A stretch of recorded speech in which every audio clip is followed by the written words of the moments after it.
Can I help you? I'd like to see the man in charge. He's in here.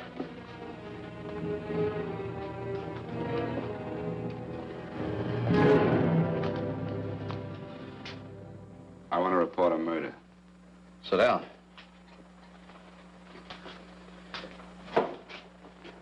Where was this murder committed? San Francisco, last night. Who was murdered? I was.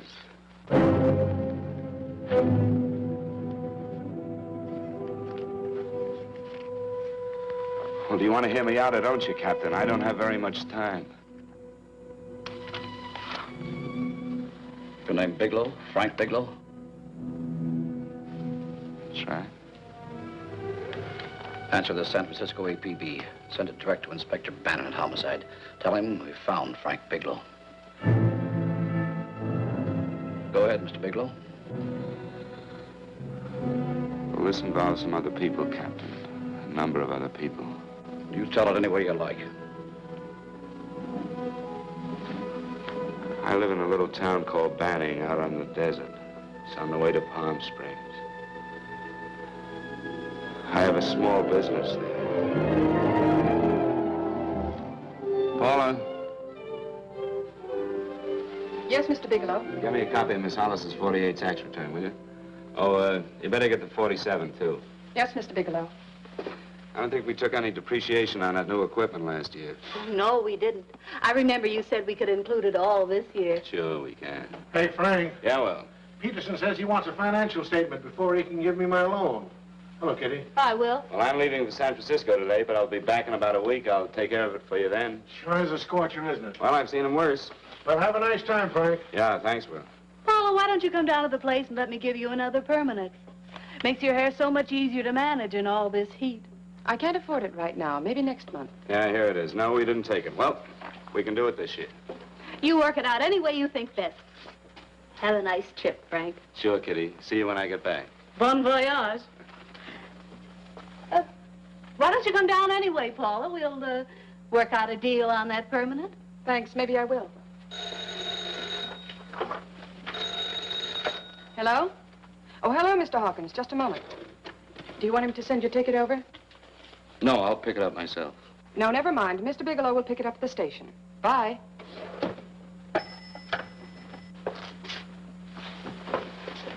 I want to go with you, Frank. Now, Paul, I'm just going on a little vacation. You know that? You want to go without me, don't you? Be gone just a week. And I suppose you just made up your mind to take this little vacation at 9 o'clock this morning? No, Paul, I meant to tell you about it a few days ago. I guess I forgot. Oh, you forgot. Paula, don't be like that. Don't be like what? You just drop a little announcement that you're going away. Not tomorrow or next week or next month, but today. No explanations, nothing. And I'm supposed to swallow the excuse that you need a little vacation. I just want to get away from town for a few days, that's all. Get away from this town or get away from me. Oh, Paula, please try to understand. How can you ask me to understand anything like this? No, I'm sorry, but I don't understand. Go to San Francisco, but don't expect me to be waiting for you when you get back.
Hi, Paula. Hi, Eddie. Give us a couple of cold beers, will you? Coming up. Hi. Come on.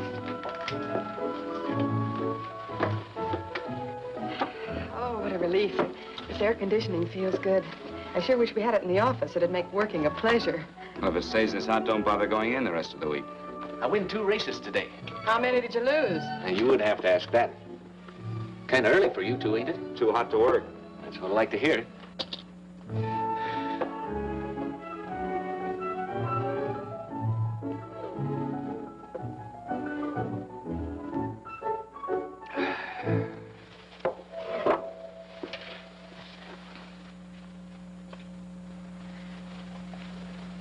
Frank, you'll take me with you, won't you? You will, won't you? Or am I crowding you? What do you mean, crowding me? Maybe you do need this week away alone. Maybe we both do. I know what's going on inside of you, Frank. You're just like any other man, only a little more so. You have a feeling of being trapped, hemmed in, and you don't know whether or not you like it. Look, Paula, I'm going to be honest with you. I care too much for you not to be honest with you. I'm as much concerned for your happiness as I am for my own. I know you've had one bad experience, Frank. I know all about it. But you don't know what it can do to 2 people, Paula. And the woman always gets hurt more than the man. I don't want you to get hurt, darling. More than anything in the world, I don't want you to get hurt.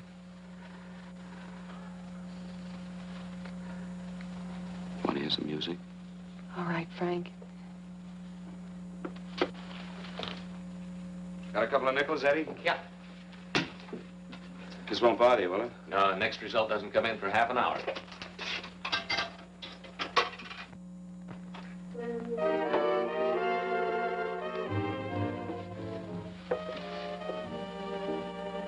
I thought that by now we'd be married. No, I'm not going to crowd you anymore, Frank. Go to San Francisco. I don't like it, but I'm convinced that you must go. I want you to be very sure, Frank. If it's right, and I believe it is, we'll have something really wonderful together. If it isn't, we should both know it as soon as possible. So you see, even if I could stop you, I wouldn't do it now.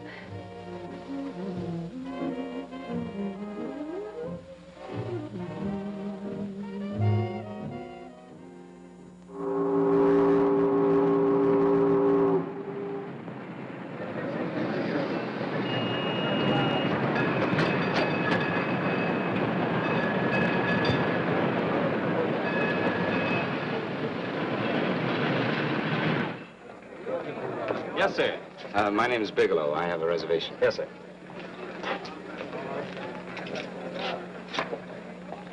Here we are, sir. My name is Bigelow. I have a reservation. I have it, sir. It's a very nice room on the 6th floor, facing the bay. Boy, this might help you enjoy your stay, Mr. Bigelow. It's a little booklet on how to have fun in San Francisco. Oh, thank you. Very welcome, sir. Thank you. Say, is it always like this around here? No, this is market week, and it's the last day, too. Boy, always around until you need him. Oh, 517? Thank you. Here's a message for you, Mr. Bigelow. Long-distance call came in about an hour ago from Banning, from a Paula Gibson. Oh, thank you. Very welcome. Show Mr. Bigelow to 618. Right this way, Slide.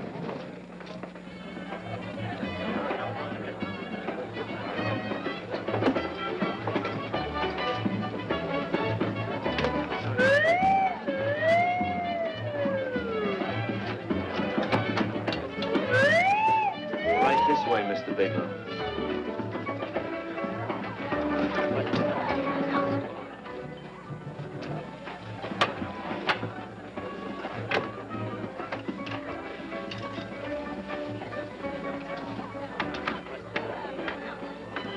Is there anything else, Mr. Bigelow? Oh, yes, you can get me a dry Manhattan and a package of razor blades. Yes, sir. Thank you. Oh, and you can leave that door open. Hello, operator. I want to speak to Miss Paula Gibson in Banning, California. Yeah, that's right. No, I'll wait. Hello? Hello, Paula. Oh, hello, Frank. How was the trip? Fine, just fine. Having a miserable time, I hope. Well, I don't know. I just got in. What was that? Market week. The place is crawling with traveling salesmen. You know, Charlie Anderson found out that you went away, and he asked me to go out with him. Oh, really? How did he make out? I'm considering it. Is that what you called to tell me? I'll have you know that this call is strictly business, Mr. Bigelow. Did a Mr. Phillips phone you? Eugene Phillips of Los Angeles. No. He will. He phoned the office 3 times today. Said that he wanted to get in touch with you immediately. He said it's most urgent and imperative that he reach you at once. What did he want? I don't know. But he sounded deep, dark, and mysterious and quite agitated about something. Phillips. Have we ever done any business with him? Not unless you've been keeping it a secret from me. I looked through all the accounts. Why did you tell him you could reach me here? You know I'm supposed to be on vacation. So you told me. And so I told him, dear heart. But the gentleman didn't seem to respect your temperamental moods the way I do. He was very insistent that he speak to you before it's too late, as he put it. Well, tell him you tried to get in touch with me and I've changed my plans and you can't reach me. He won't talk to me. I told him that I was your confidential secretary, but I guess I didn't sound confidential enough. So I told him that he could reach you there this evening. Well, call him back. If it's as important as he says it is, he'll talk to you. Otherwise, he'll just have to wait until I get home. My, aren't we adamant this evening? All right, shall do. And Frank. Yeah? I don't quite know how to say this. Say what? Well, what I want to say is that there's nothing you can do that you ever have to feel guilty about. Oh. Sure. Thanks, Paula. I'll call you tomorrow. Right?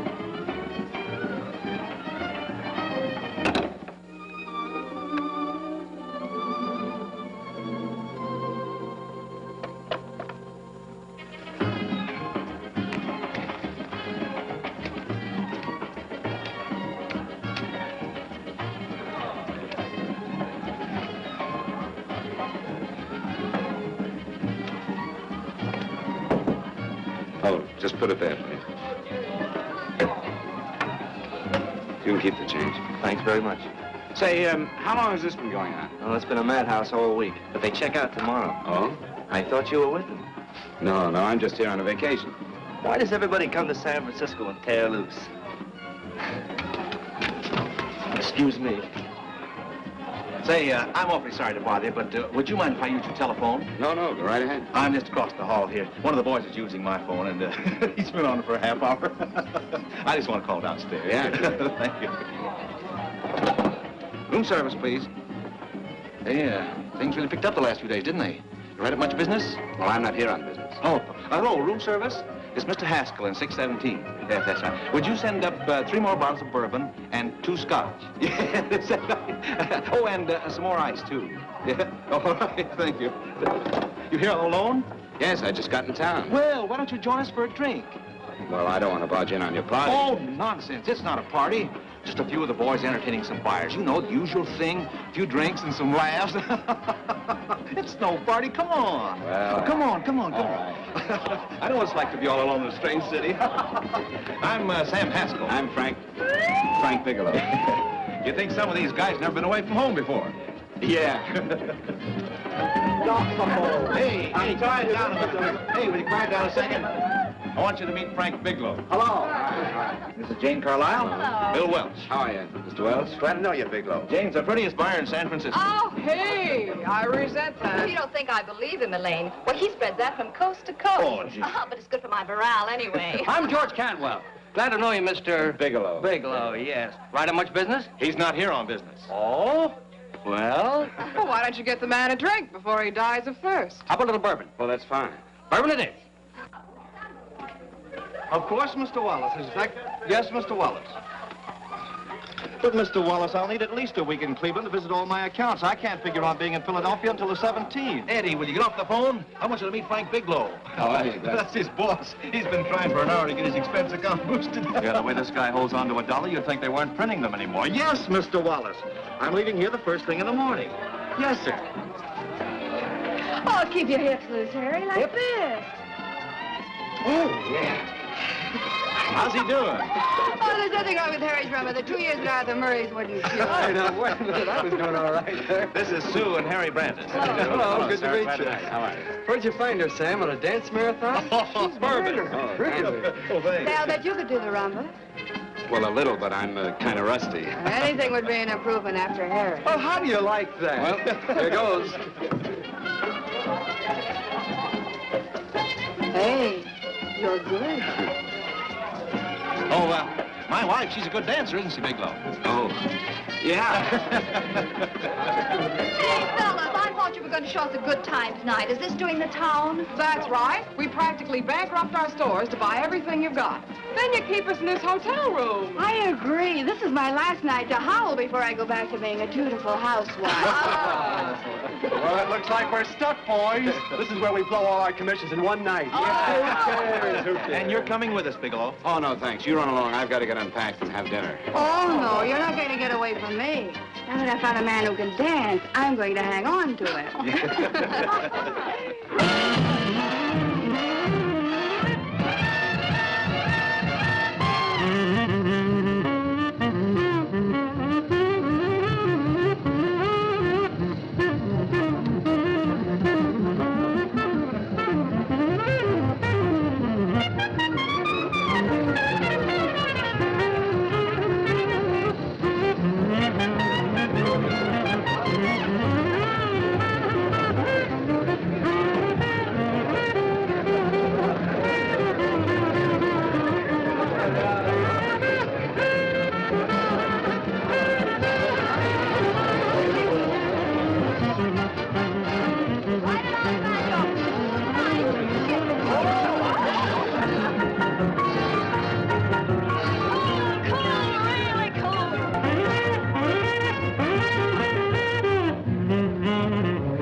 drink, Frank. Oh, thank you.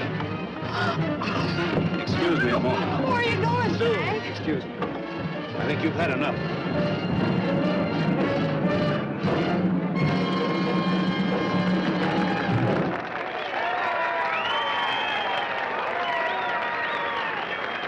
What'll it be? Bourbon and water, no ice. Nice, quiet place you got here. We'll hit the pitch in about an hour. That's when they really go out of their minds. Who's the blonde? Oh, she's one of the chicks that hangs around here. She's jive crazy. Come again? Oh, you ain't hip, pal. Jive crazy means that she goes for this stuff. Just between you and me, I don't get it either, but I gotta listen to it. They're all connoisseurs, music lovers. Me, I like Guy Lombardo. What's the matter with him? Oh, he's flipped. The music's driving him crazy. Come down, Jack. Oh, don't buy me, man. I'm being light. Is the blonde alone? Oh, sure, society. She always comes in alone. Drives a big convertible, wears a mink coat, but knows everybody. But she always comes in alone. Thank you. I wanted to kiss you. I tried to. Give me another blast, Leo. What's your story, Jeannie? Easy.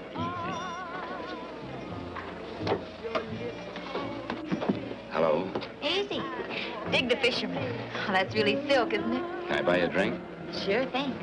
Give me a blast, Leo. Leo, I left my blast at the other end of the bar.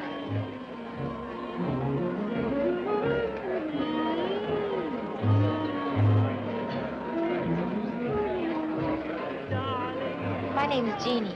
What's yours? Frank? I've never seen you here before, Frank. Well, I've never been here.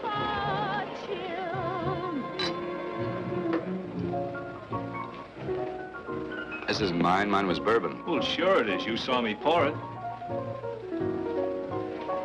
Give me a fresh drink. Anything you say. Oh, listen to that piano. Feel those vibrations. You don't get your kicks out of this, do you? I can live without it. Why do you stay here? I don't know. I bet I know. You're lonely in a big city.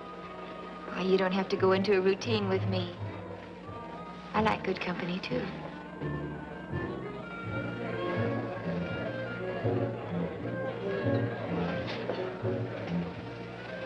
Say, there are some people there I want to avoid.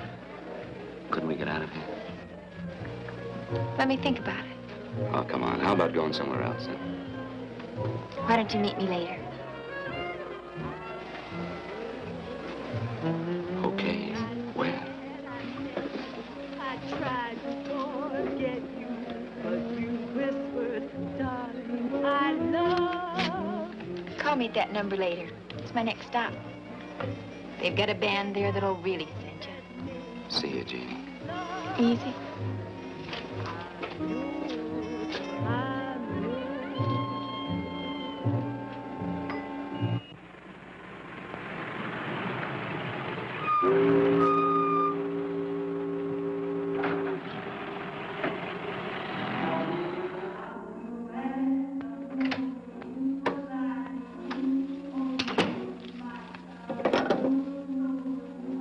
Never mind, operator.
Room service, please. Come in.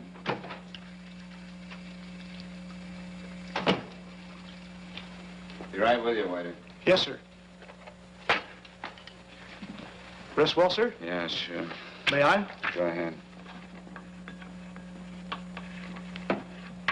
It's on there for you. Thank you, sir. Would you like anything else? Oh, thank you, that's all. Waiter. Yes, sir. Take this away. Is there anything wrong, sir? No, just take it away. I don't even want to look at it. Are you all right, sir? Yeah, sure.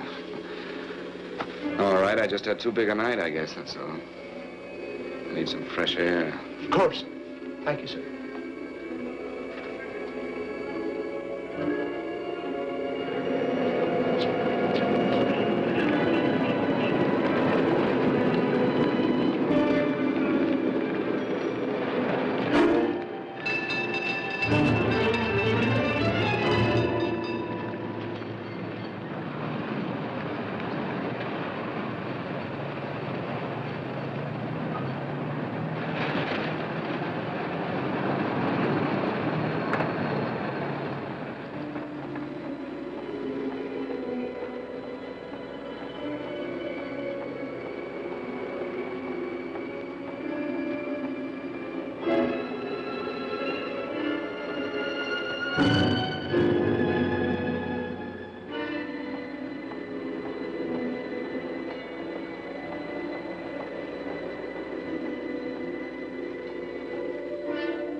Lungs in good condition. Blood pressure normal. Heart fine. Well, it's a good thing everybody isn't like you, Mr. Bigelow. Put us doctors out of business. I'm glad to hear it, Doctor. I was a little worried. Don't let a little bellyache worry you. Could be just a change of climate. Well, it isn't exactly an ache, Doctor. It's kind of hard to describe the feeling. Maybe it was the drinks I had last night. I might have mixed them too much, huh? Let's have another look at that throat. You may finish dressing now, Mr. Bigelow. I want to get the results of those tests we took. Thank you, Doctor.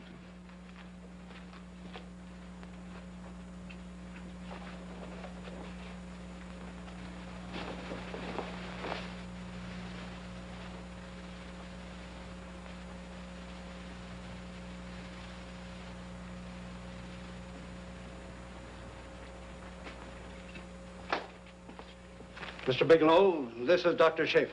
Hello, Doctor. How are you? Sit down, Mr. Bigelow. According to the information you gave Miss Wilson, you're not married, Mr. Bigelow. That's right.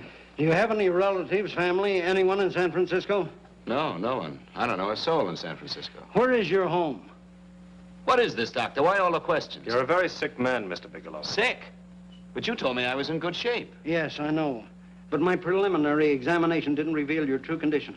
You sound as if it's pretty serious, Doctor. It's extremely serious. I want you to understand that we wouldn't tell you something like this unless we were absolutely certain. Well, of course, of course. You must steel yourself for a shock, Mr. Bigelow. Well, go on, Doctor. What is it you're trying to tell me? Our tests reveal the presence in your body of a luminous toxic matter. What is that exactly? A poison that attacks the vital organs. Poison? We have no alternative but to tell you this. Your system has already absorbed sufficient toxin to prove fatal. I wish there was something that we could do. What do you mean, wish? You mean there's nothing? There is nothing anyone can do. This is one of the few poisons of its type for which there is no antidote. This is fantastic. This is the most ridiculous thing. You don't have very long. What do you mean? A day, possibly a week, 2 weeks at the outside. It's hard to say exactly. Well, this is impossible. I don't believe it. You've made a mistake. That's it. It could be a mistake, couldn't it? You have made a mistake, haven't you? Answer me. Dr. Schaefer is an authority on toxicology. Been no mistake, Mr. Bigelow. Do you realize what you're saying? Why, you're telling me that I'm dead. Do you think you can explain my life away in just a few words? Why, I don't even know who you are. Why should I believe you? You must calm yourself, Mr. Bigelow. We want to offer you every assistance that we... Assistance? Who wants your assistance? Who wants anything from you? You're nothing but a couple of phonies. Why, I think you're crazy. That's it. You're crazy, the both of you. You're crazy.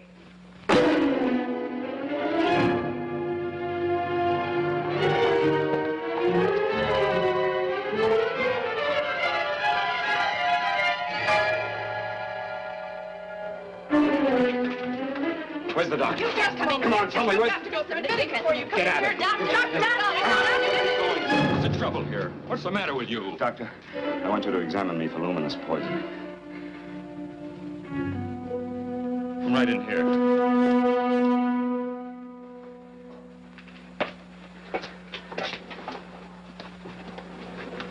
Yeah, you've got it all right. Your system has already absorbed it. Are you sure, Doctor? Are you absolutely certain?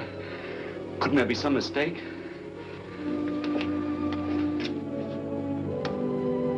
There it is. The toxin is actually luminous in the dark. Now, there's no doubt about it, Bigelow. I don't feel sick. My stomach is just a little bit upset. Maybe it's not as bad as you think, Doctor. That's characteristic. With a heavy jolt, you go suddenly in a matter of hours. But if the stuff is taken in a lesser degree, you last a while, and then...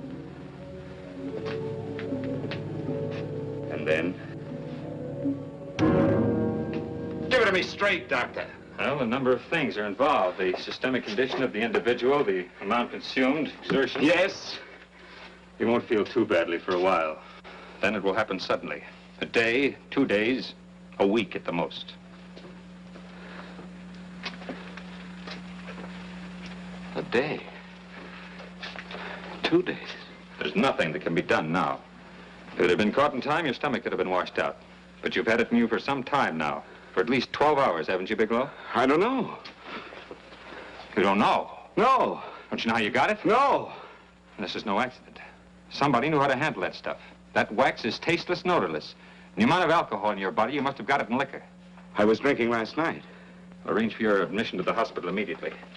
Of course, I'll have to notify the police. This is a case for homicide. Homicide? I don't think you fully understand, Bigelow. You've been murdered.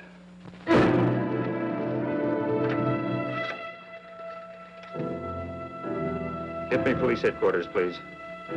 Homicide Bureau.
Open up.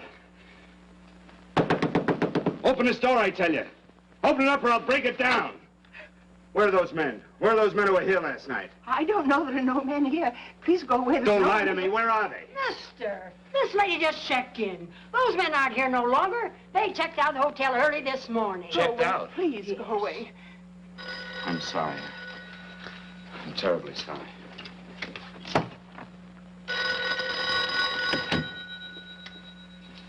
Hello? Please, Mr. Bigelow, my eardrums. Oh, hello, Paula. Your enthusiasm overwhelms me. Why haven't you phoned me, or is there a quota on telephone calls up there? I'm sorry. I've been busy. I'll bet you have. Visiting the museums, no doubt. What's happening up there that's exciting or different? Nothing, not a thing. I'll bet you miss me, but you're too stubborn to admit it. Sure. You know, if you'd like me to come up, I can pack a toothbrush and leave right away. No. Well, you don't have to snap my head off. You could at least make a pretense of missing me. I'm sorry, Paula. Of course I miss you. Listen, Paula, Paula, it's just that I don't feel like talking now. I'll call you later. Don't strain yourself. You phone me sometime when you feel more like talking. Oh, by the way, I called that Mr. Phillips back. Phillips? Yes, you know, the man that tried to reach you. Well, I'm afraid you'll never know why it was so important that he speak to you. His office said he died yesterday. Frank, are you there? Did you hear me? Died? When? Yesterday. So you won't have to bother your little head about him anymore. You can just go ahead and have fun. Paula, what did he die from? Do you know? I suppose he died from whatever people usually die from. Well, didn't they tell you? Don't you know? What are you getting so excited about? You said you didn't even know the man. Listen, where's his office located? What difference does it make? You can't talk to him now. I told you the man's dead. Paula, will you stop talking so much and tell me where his office is? All right. It's the Phillips Importing and Exporting Company, Bradbury Building, Los Angeles. Bradbury Building, Los Angeles. That's right. Say, this is really a switch. Listen, if you want to reach me, I'll be in Los Angeles. Are you out of your mind? I'm sorry, Paula. I've got to hurry. Wait a minute. Where in Los Angeles? The Allison Hotel. Goodbye, Paula.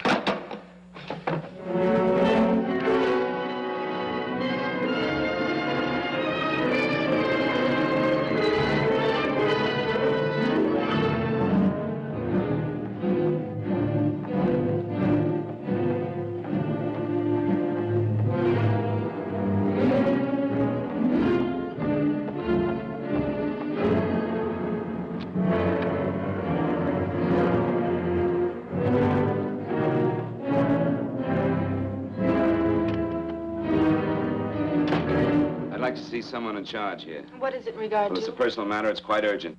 Perhaps Mr. Halliday can help you. Who's he? He's our controller. Your name, please? Bigelow. Mr. Bigelow to see you. Send him in. Go right in, please. That door.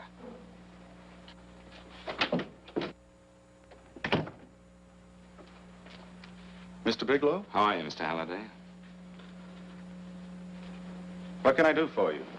Well, Mr. Phillips phoned my office several times yesterday. I'd like to find out what it's all about. You know Mr. Phillips died yesterday?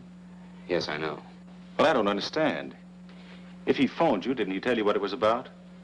Well, he didn't speak to me. I wasn't in my office at the time, and he wouldn't tell my secretary. I'm afraid I can't be of much help, Mr. Bigelow. I've no idea why Mr. Phillips tried to reach you. I'm sorry you had to make the trip for nothing. How do you know I made a trip? I didn't say anything about making a trip. I merely said he phoned my office. My office could be here in Los Angeles.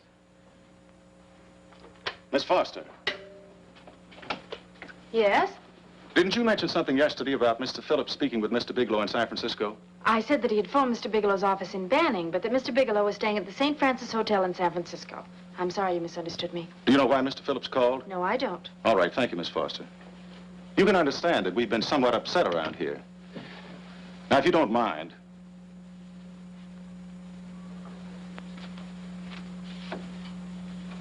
Did Mr. Phillips have a wife, family, anyone that could help me? you can't intrude on people at a time like this just to satisfy some curiosity. It isn't just curiosity. Then I suggest you wait a week or so. I can't wait. Well, I'm sorry you'll have to. Well, there's always a phone book. You're a pretty aggressive fellow, Bigelow. Are you quite sure that this is as important as you make it appear to be? It's important. Mrs. Phillips lives at the Sunset Arms Apartments. Thank you. I needn't tell you she's under a strain. I suppose you're capable of using a little more tact with her than you demonstrated with me. I think I can handle it. By the way, what was the cause of Mr. Phillips' death? Suicide. He leaped from the balcony of his apartment.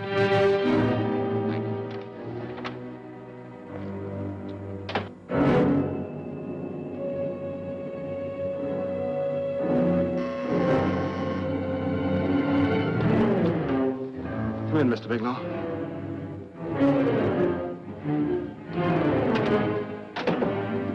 I'm Stanley Phillips, Eugene's brother.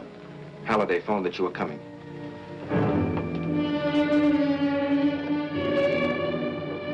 This is my sister-in-law, Mrs. Phillips. I'll try to make this as brief as possible, Mrs. Phillips. I'm afraid I can't be of any help to you, Mr. Bigelow. I haven't the slightest idea why my husband wanted to speak to you. Well, I guess Halliday covered just about everything. Did your husband ever mention anything about me, Mrs. Phillips? Anything at all? No. I can't recall Eugene ever having mentioned your name.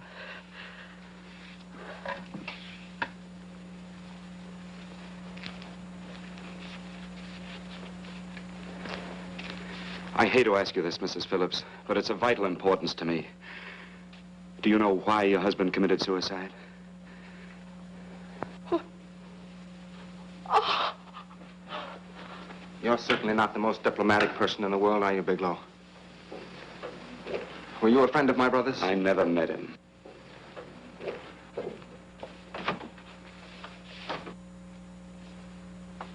My brother was in a jam, a pretty bad jam. He was arrested 2 days ago. He sold some iridium to a dealer by the name of Majak. It's a very rare metal, very costly. Anyway, the iridium turned out to be stolen. He was released on bail yesterday, but he faced a pretty stiff prison term. And have committed suicide for less. Yes, I know. That's how the police feel about it. What puzzles me, though, is this crooked deal. Knowing Eugene, you wouldn't say he's the type of man to be mixed up in anything like that, now would you? I told you I never met him. That's right, so you did. Now, what's this all got to do with you, Bigelow? I don't know. Let's complain with each other, Bigelow. Surely you must have some idea why my brother was so desperate to contact you. I have no idea. That's odd. Then how could it be of such vital importance to you? Well, you seem to know the answer to everything else. Maybe you know the answer to that one, too.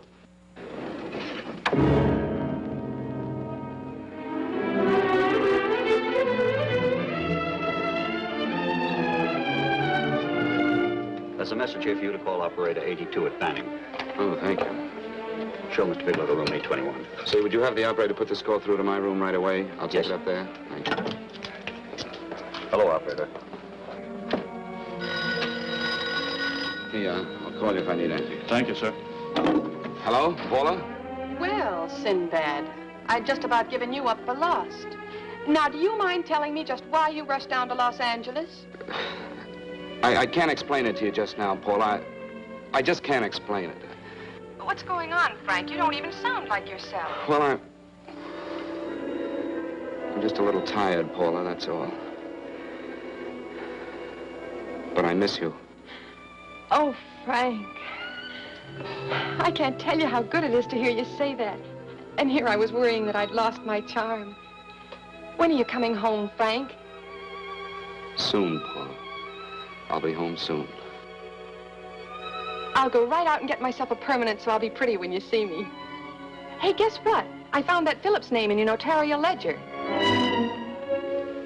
Notarial ledger? Yes, of all places. I remember now I made the entry myself. You had notarized a paper one morning before I came to work. What kind of paper was it? A bill of sale for a George Reynolds made out to Eugene Phillips of Los Angeles. So you see, I was right. We hadn't done any business with Phillips, only indirectly. What was the bill of sale for? A shipment of iridium, whatever that is. Iridium? You mentioned at the time that this fellow Reynolds had made some kind of a deal in Palm Springs, and he stopped in your office early in the morning on his way north to have it notarized. Wait a minute. Wait a minute, George Reynolds. That was about 6 months ago, wasn't it? That's right, 6 months ago. Thanks, Paul. Goodbye. Goodbye. Hello, operator. Get that number back for me.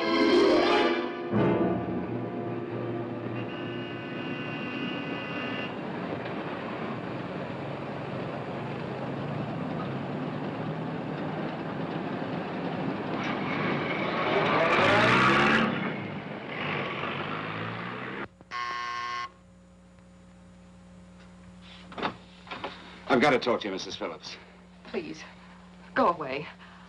I want to be left alone. But I found out why your husband wanted to see me. It was in connection with a bill of sale. Come in. Thank you. What do you know about a man named George Reynolds? George Reynolds? Yes. Why, that's the man my husband claimed sold him the iridium. And what did Reynolds claim? Reynolds disappeared. Yes? About 2 months ago, my husband grew suspicious that something was wrong. Since then, he tried in every way to locate Reynolds, but could find no trace of him. But I don't get it. Your husband could have proved he made a legitimate deal by showing the bill of sale he got from Reynolds. Then there was a bill of sale? Yes, of course there was. My husband swore there was, but at the time of his arrest, he couldn't find it. It was mysteriously missing. Well, then, if your husband could have shown proof, it would have been George Reynolds who would have faced the prison term. Eugene was convinced that Reynolds had stolen the bill of sale. He was the only one who had reason to eliminate evidence of the transaction. Thank you, Mrs. Phillips. Thank you very much. You've been very helpful. Oh, if you'd only come sooner, Mr. Bigelow. My husband might be alive today. I know.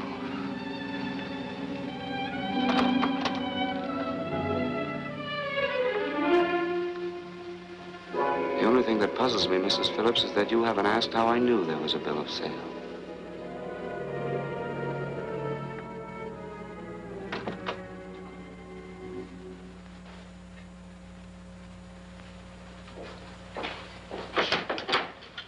Mr. Holliday isn't in. He should be back shortly. I think you're the one who can help me, Miss Foster. Mr. Phillips tried to reach someone else before he called me yesterday, didn't he? Why don't you ask Mr. Holliday? Obviously, Mr. Holliday wasn't here yesterday, or he wouldn't have had to learn from you that Phillips called me. And you're the logical person to know who else Phillips called. I don't believe that's any of your business, Mr. Bigelow. Don't think you're revealing anything confidential, Miss Foster. I know that he tried to reach somebody else. Mrs. Phillips told me. You're bluffing, Mr. Bigelow. I don't know what you're after, but you're trying to trick me. Mrs. Phillips didn't tell you a thing. How do you know that? Mrs. Phillips knows nothing about it. She doesn't. Well, why wouldn't she? Wait a minute. I was talking about George Reynolds. Who did you think I meant? Just who is it that Mrs. Phillips doesn't know I about? told you before, that's none of your business. All right, young lady, I'm going to give it to you straight. Phillips was murdered. Murdered? I don't believe you. He told me because he needed me to clear him. Phillips was innocent. Innocent men don't have to jump out of windows. Murdered? Just who are you trying to protect, Miss Foster? Why are you so afraid to tell the truth? I'm not protecting anybody. I haven't any more to say. All right, young lip, listen to me. This thing is going to explode wide open. If you've got nothing to hide, you better start talking. Or maybe you are mixed up. No! Well, then, come on. Mr. Phillips called Marla Rakubian. He went to see her yesterday morning. Who's Marla Rakubian? She's a model. She and Mr. Phillips used to be quite friendly, but he hadn't been seeing her for quite some time. Come on. For the last couple of months, he'd been trying to locate her and finally learn where she lived yesterday morning. When he returned from seeing her, he was terribly upset and excited. That's when he had me put in the calls for you. When he couldn't reach you, he went home. The last time I saw him alive. Give me Marla Rakubian's address. I don't think Mr. Phillips realized I was aware of his friendship with Marla Rakubian, and out of respect for him, I never intended to tell anybody.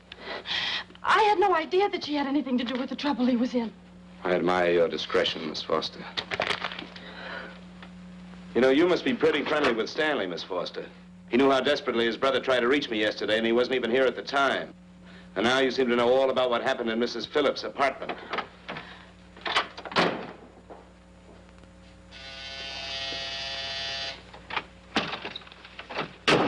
Miss Rakubian? Yes? What do you want? Get out of here or I'll call the Go police. ahead, call him. Oh, go ahead, call him. Going on a trip, huh?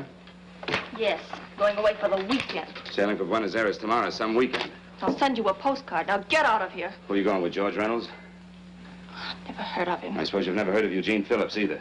Just who are you? What do you want? Never mind who I am. Where's Reynolds? I told you I don't know him. Now will you get out of here and leave me alone?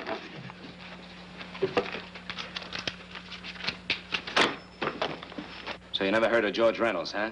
And don't try to tell me that this isn't him because I've seen him. If you think you can scare me, you're crazy. Look, I know that Phillips came here yesterday. And right after he left, he was pushed out of a 6-story window. Pushed? Phillips committed suicide. Your playmate Reynolds murdered Phillips. And then he went up to San Francisco to get me. Because I knew about a certain bill of sale. I don't know what you're talking about. You're in this right up to your pretty little neck. I'm not mixed up in anything. Get your hands up. Drop that picture on the couch. Turn around. Don't get any ideas because I'm not afraid to use this. Give me your wallet.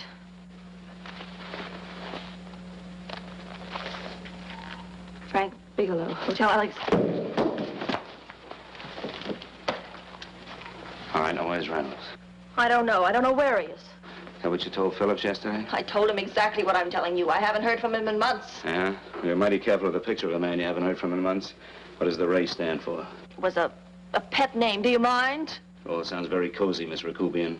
You and Reynolds call each other pet names while you make a sucker out of Phillips. Phillips made the deal because he wanted it. Yeah? I'll bet you weren't above using what it takes to help make him want it. Who's paying for this trip? I am. Really? A first-class trip to Buenos Aires on a model salary. Don't make me laugh. Since you and Reynolds aren't seeing each other anymore, you don't mind if I keep this to you? If I were a man, I'd punch your dirty face in. You know, I really believe you would. Oh, I almost forgot. Your tickets. Don't be surprised if I'm there to see you off.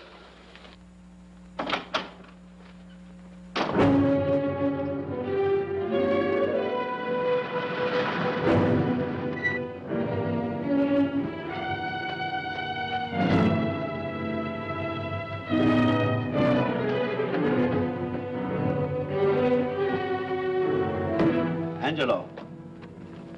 Angelo! Oh, Angelo. Do you remember taking this picture of George Reynolds? I take so many pictures, I can't remember them all. This gentleman is a friend of his and would like his address. We have no card on him. I don't think we ought to do that. He's willing to pay $20 for it. That's the paper we used last year. Of course, you understand, we usually don't give out the information about our clients. I know, you're a couple of high-class fellas. Thank you. Revealing anything confidential is against the ethics of our establishment. That's right. Honesty is the best policy. Of course. But in your case, inasmuch as you're a personal friend of Mr. Reynolds... Thanks. I knew you'd come through. Got it. Here it is. We don't have his address. He must have called for the picture. But he couldn't have been a very good friend of yours, mister. Because his name is not George Reynolds. It isn't? Well, what is it? It's a... Oh. Huh? Oh. Yes. It's Raymond Rakubian. Rakubian? What's so unusual about that? The picture's signed Ray, isn't it? Yeah. Yeah. Thanks.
Your lips called me baby, then I thought that maybe love.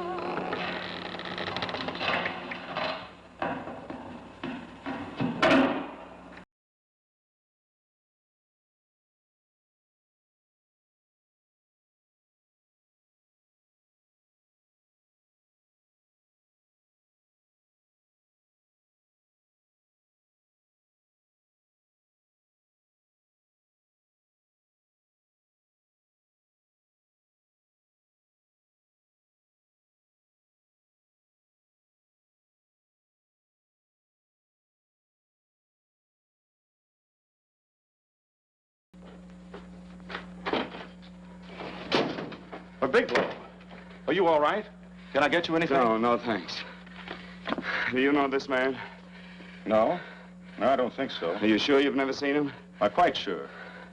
Does the name Raymond Rakubian mean anything to you? No, I never heard of him. Why? He also uses the name George Reynolds. This is Reynolds?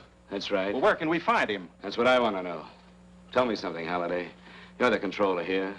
How come you didn't know about that bill of sale? Phillips made that deal before I came to work here. Yeah, but you still keep records, don't you?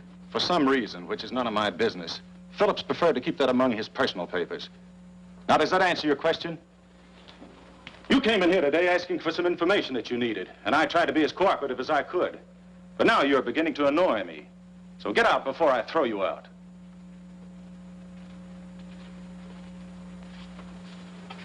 You know, you really frighten me.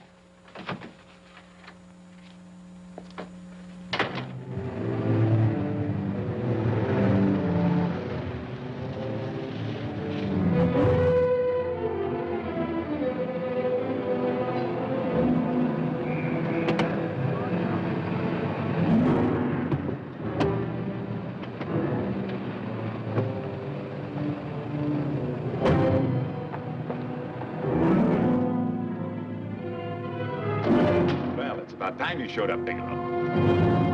Go ahead, Dave.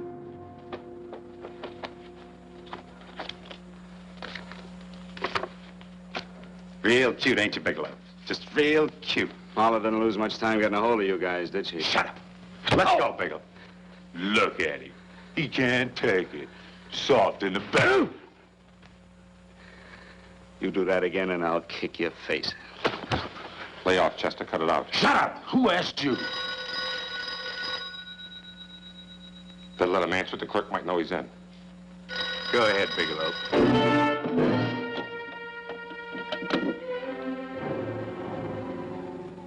Hello? Frank. Frank, why did you hang up on me? I've been trying to get you for hours. I'm sorry, Paula. I was in a hurry. Well, don't be in such a hurry this time. You didn't give me a chance to finish what I had to say. I wanted to tell you that McGowan was in hollering his head off because you didn't go over the books. Tell McGowan to get another auditor. Sure. Sure, I'll just do that little thing and lose the best paying account we've got. Do as I tell you, Paula. Frank, are you drunk? Paula, how much we got in the bank? About $2,200. Draw it out tomorrow. Sure. Then what do? Skip town without paying our bills? Forget the bills. You know that coat you always wanted? Buy it. You are drunk. You know, if I didn't have such a good character, I'd be tempted to take advantage of your intoxicated state, Mr. Bigelow. I'm not drunk, Paula. Well, then don't tell me that one day away from me can affect you this way. Cut it short. Paula, Yes? I'm sorry I left you. I never realized how much I love you. But I know it now. Oh, Frank, darling, I love you too so very much. Please come home. I miss you terribly. I said cut it short. I'd just love to let you have it, Bigelow. Let's go, Chester. This guy's kept us waiting long enough. Now, walk in front of me, Bigelow. And keep your mouth shut. If you so much as look cross-eyed at anybody, I'll blow the back of your skull out.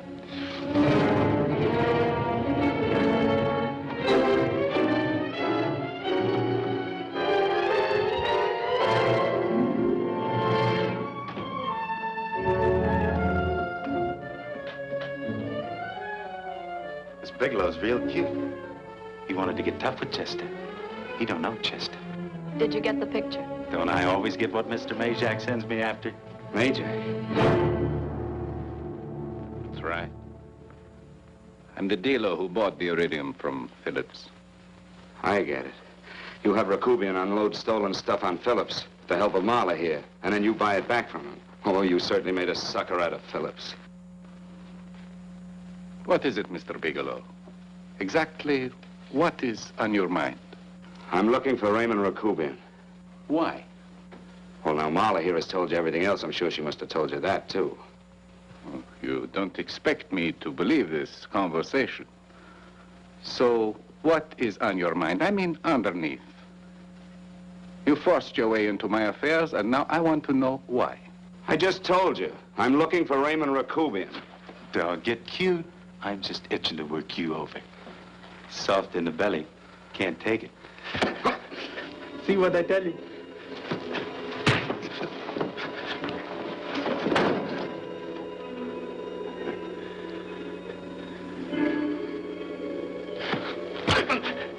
Can't do that to Chester. I'm gonna blow your guts out. Easy. Lay off, Chester, not now. Look at him. He's so scared of Chester, he'd talk now. He's not afraid, Chester. You can tell from a man's eyes when he is afraid. Look at his eyes.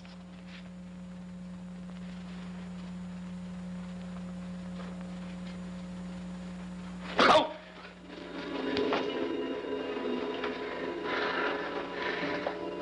I'm telling you, Majak, you better keep him away from me or he's really gonna have to use that gun. Go away, Chester, please. Do what I tell you, my boy. Please. And help Dave. Joe. You're in pain. He's an unfortunate boy. He's psychopathic. He's unhappy unless he gives pain. He likes to see blood. Come with me, Mr. Bigelow.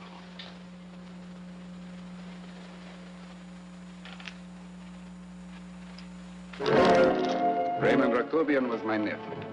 He could not possibly have tried to kill you. He's been dead 5 months.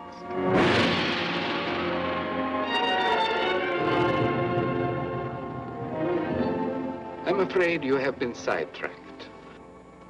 Provided it is true that somebody made an attempt on your life. Somebody made an attempt again today. I had no reason to kill you, believe me. What do you mean you had no reason? I notarized a certain bill of sale. You notarized the bill of sale for Reynolds, not Rakubian. Now, what I told you was true. I had no reason to kill you. That's a closet, Mr. Bigelow. And under other circumstances, you could go home now. But now you present a problem. You know too much, and I am in danger. Chester! Suppose I were able to prove to you that I only want to find the person who tried to kill me, and I won't cause you any trouble. You know, I can go to jail for 10 years for this little business. 10 years. At my age, that's my life. That means my entire life. With my life, I do not take chances. I am sorry, believe me. You want Joe to go with you? No. Just Bigelow and me. And baby makes 3. But Major... Goodbye, Mr. Bigelow, and forgive me. Let's go, Bigelow. I guess you won't be there to see me off.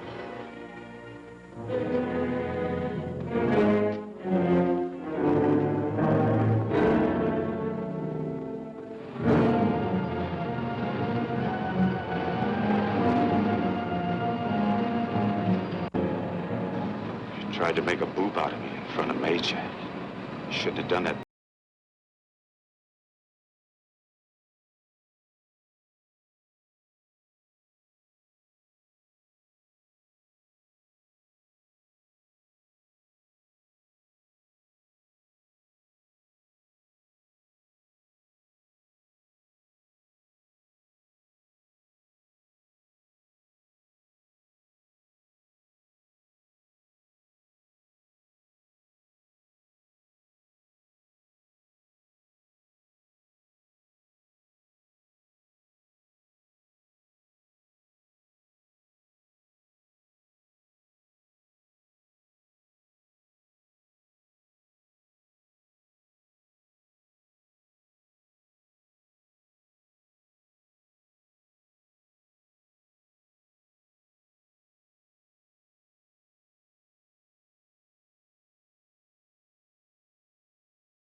right. Yes, I'm all right, Paula, but what are you doing here? How did you get here? Freddie Ross flew me down. I had to come. I had to see you. You shouldn't have come, Paula. You shouldn't have. What is it, Frank? You're in some kind of trouble. I know it. Look at you. You're a sight. Your clothes look as if you've slept in them. Are you ill? You are. You're feverish. I'm all right, Paula, and I'm not in any trouble, believe me. You're lying, Frank. Right after I spoke to you, I got a phone call from the San Francisco police. They asked if I knew where you were. You didn't tell them anything, did you? Of course not. It was the homicide detective that called. What is it, Frank? If you're in any kind of trouble, you certainly can trust me. Look, I'm not in any trouble with the police, Paula, believe me. But you can't stay here. You've got to go back to Banning right away. No, I won't go, Frank. I won't. I'm staying here with you. Paula, it's better that you go back, believe me. Why? What's this all about? What have you got to do with this Phillips and Reynolds? Phillips was murdered. What could that possibly have to do with you? All you did was notarize a paper. You've notarized hundreds of papers. I know. All I did was notarize one little paper out of hundreds. Frank, you frighten me. You don't even act like yourself. I know that you're in trouble, that something is wrong, that you're in serious trouble. You frighten me, Frank. Oh, don't be frightened, Paula. Don't ever be frightened of anything again. Will you promise me that? I love you so much, darling, more than you seem able to understand. Oh. I never really knew happiness until I loved you. Sometimes when I used to be afraid that you weren't sure how you felt, I tried to hold back, but I couldn't. Losing you would have meant losing everything. There would have been nothing left. Don't, Paula, don't. Now I'm afraid again. Somehow I feel that I'm going to lose you, but there's nothing I can do about it. I feel so helpless. You're leaving me out of something. Tell me, Frank, what is it? Give me a chance to fight back. Just give me a chance, please. You do love me, don't you? Oh, yes, Paula, I love you. I never was more certain of anything in my life. I wasn't sure before. I was a little blind, I guess, but believe me, I'm sure now. Can you understand that, Paula? I understand. A man can be like that, Paula. Something has to happen. It can be a big thing or a little thing, but it can make him realize how much someone means to him, how much he really loves her. Oh, and I love you, Paula. More than I ever thought it possible to love anyone in the world, I love you. Then why won't you tell me about this trouble you're in? Why won't you try to let me help you? You can't help me, Paula. You don't want my help. Oh, Paula, there's nothing you can do. Will you believe me? So will you please go home, please? No, Frank. I won't go. I know you're in trouble. I can't leave you like this. All right, Paula, look, wait for me in the lobby of the hotel, and I'll be back for you soon, I promise. You promise? You're yes, sure? Paula, I promise. Is that a new outfit? Yes. Oh, it's beautiful.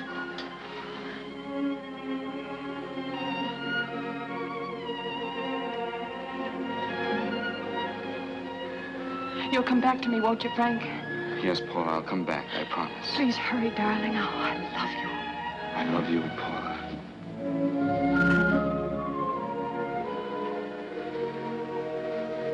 Goodbye, Paula.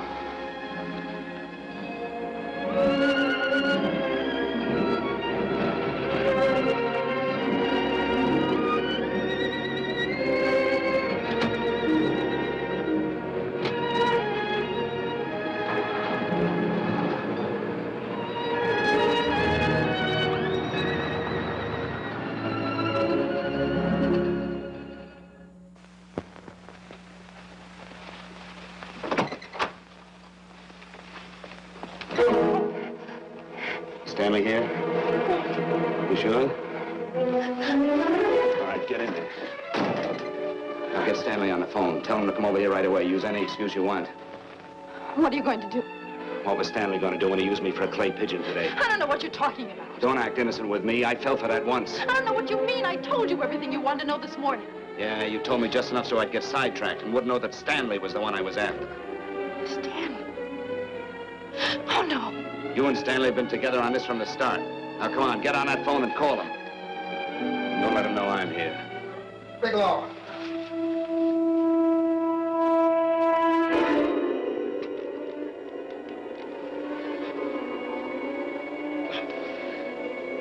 You've been sidetracked, all right. But it was the poor bereaved little widow who did it. Miss Foster found this letter this afternoon. It's in my brother's desk at the office. It's postmarked 2 years ago. It isn't exactly the kind of a letter that a married woman gets from a casual friend. I'm sure my brother wasn't aware that they were so well acquainted when he hired Halliday. What's the matter with him? He felt right since dinner. Where did he have dinner? At Mrs. Phillips' apartment. Halliday was there, too, and Stanley confronted them with that letter. Did you have anything to drink? Yes, why? How long ago? Half an hour ago, just before I came here. Miss Foster, get on the phone, call the emergency hospital. Have them get an ambulance over here right away. What? Tell them to prepare a stomach wash for luminous poisoning. Luminous poisoning? Go on, do what I tell you. You may still have a chance to save his life. Go on!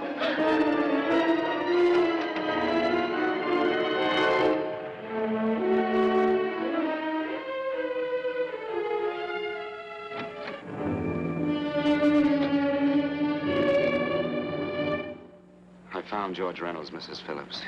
He's been dead for 5 months. And he didn't steal the bill of sale. No, he didn't. But you could have stolen it. How dare you? You knew who I was when I came here today. But you were surprised to see me alive, weren't you? But I'm not alive, Mrs. Phillips. Sure, I can stand here and talk to you. I can breathe and I can move. But I'm not alive.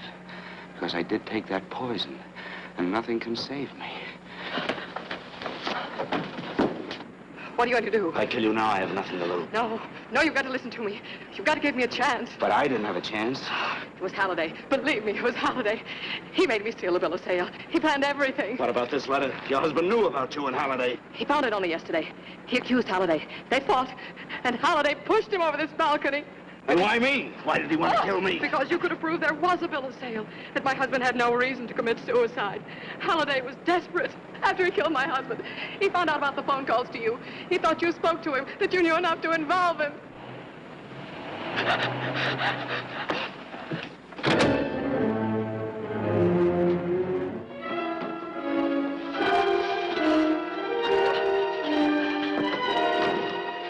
Where's Halliday?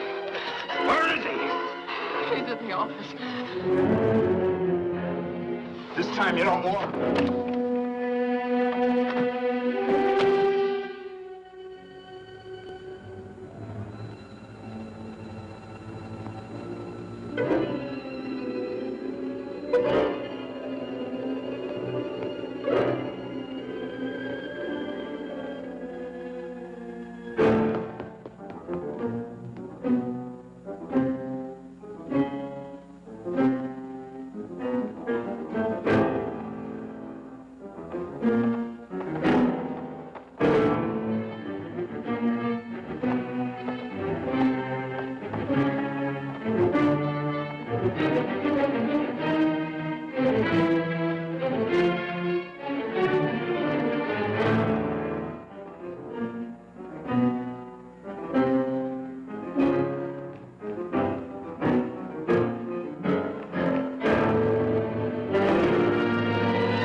Come on, come on.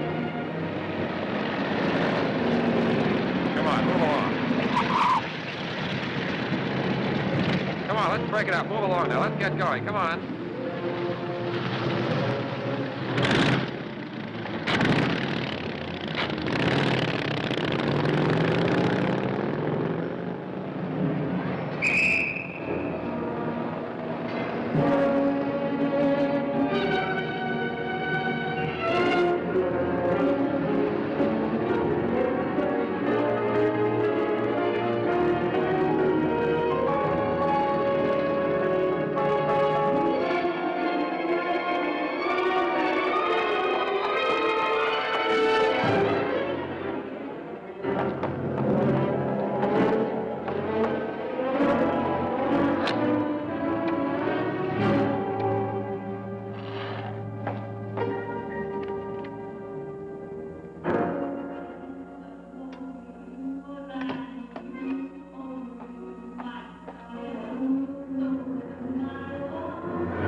All I did was notarize a bill of sale. But that piece of paper could have proven that Phillips didn't commit suicide. He was murdered. And that's why Halliday poisoned me.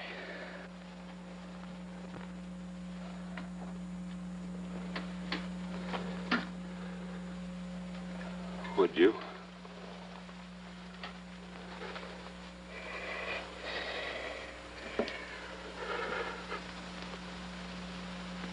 Paula.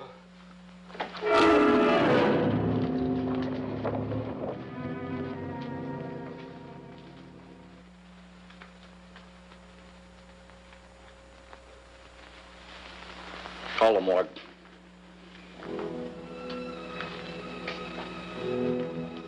Johnson, you go to the Allison Hotel, find Paula Gibson. Don't tell her anything. I'll break it to her.